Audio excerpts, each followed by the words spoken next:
व्यक्ति की चाह होती है कि उसका भी घर हो ताकि वह अपना जीवन आराम व सुखमय व्यतीत कर सके। वास्तुशास्त्र के अनुसार यथार्थवादी दृष्टिकोण यह है कि भवन में यदि आपको अच्छी सुकून की नींद, अच्छा सेहतमंद भोजन और भरपूर प्यार व अपनत्व नहीं मिल रहा है तो भवन में वास्तु दोष है। इसलिए भवन का निर्माण करवाते समय वास्तु के नियमों का पालन करना चाहिए।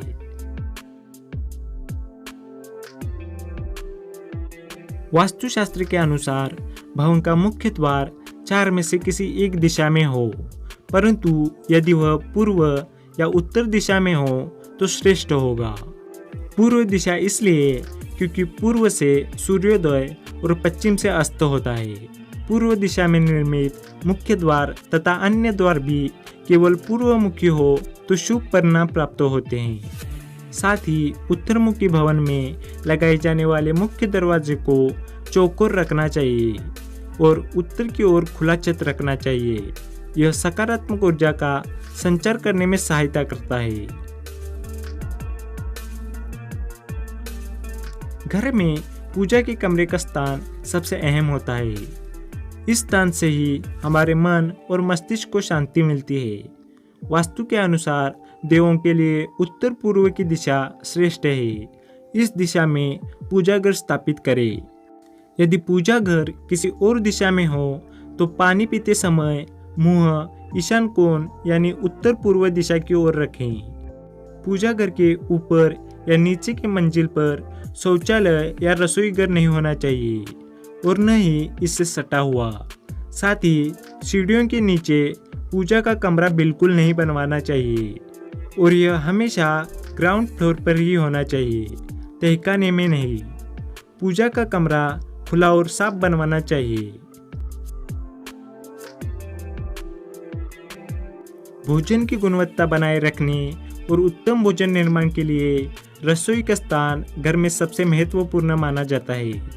यदि हम भोजन अच्छा ग्रहण करते हैं तो हमारा दिन ऊर्जा से भरपूर और अच्छा गुजरता है। यदि रसोई घर का निर्माण सही दिशा में नहीं किया गया है तो परिवार के सदस्यों को भोजन से पाचन संबंधी अनेक बीमारियां हो सकती हैं। रसोई घर के लिए सबसे उपयुक्त स्थान आग्नेय कोण यानी दक्षिण पूर्वी दिशा है, जो कि अग्निदेव का स्थान है। दक्षिण पूर्व दिशा के बाद दूसरी वरीयता का स्थान उत्तर पश्चिम दिशा है।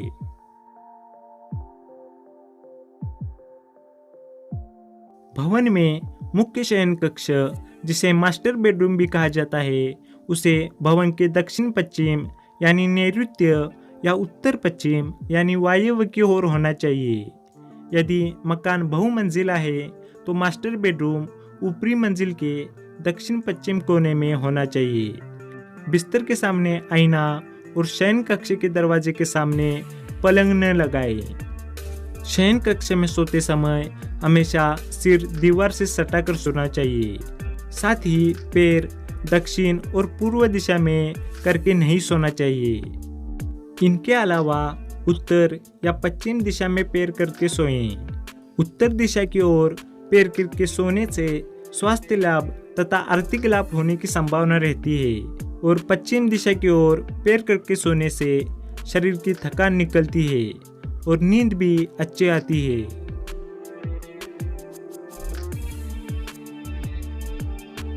अतिथि देव के समान होता है, इसलिए उनका कक्ष उत्तर पूर्व या उत्तर पश्चिम दिशा में होना चाहिए।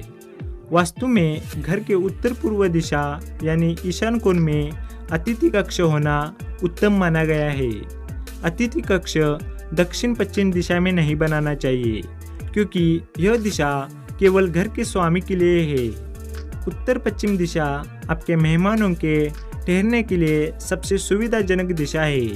साथ ही अतिथि को ऐसे कमरे में ठहराना चाहिए जो अत्यंत साफ व व्यवस्थित हो, जिसे देखकर मेहमान का मन प्रसन्न हो जाए।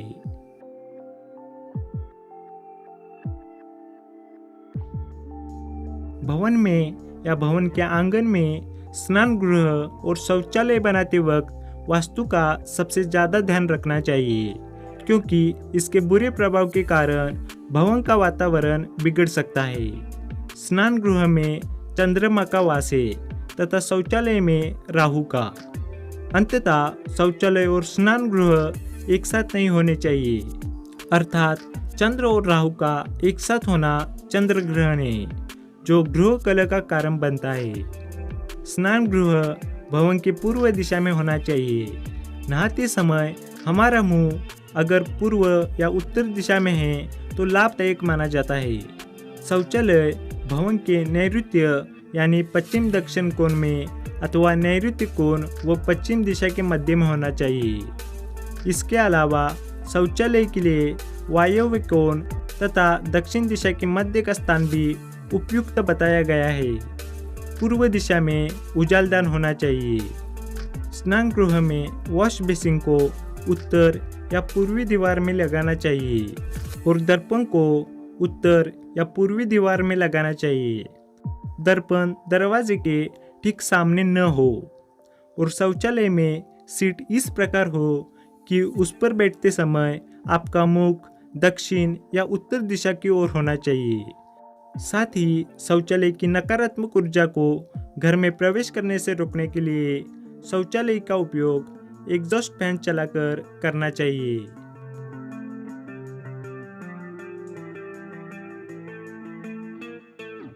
वास्तु के अनुसार पूर्व, उत्तर, ईशान्य तथा पश्चिम के मध्य में अध्ययन कक्ष बनवाया जा सकता है।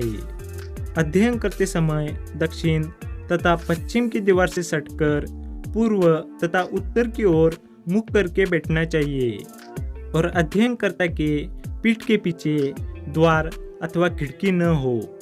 साथ ही अध्ययन कक्ष का ईशान्य कोण खाली होना लाभदायक प्राप्त होता है। तो दोस्तों, यहीं तक था आज का वीडियो। अगर आप ऐसे ही इंटरेस्टिंग और नॉलेजेबल वीडियोस देखना पसंद करते हैं तो 5G फैक्ट चैनल को आज ही सब्सक्राइब करें। फिर मिलेंगे अगली वीडियो में। धन्यवाद।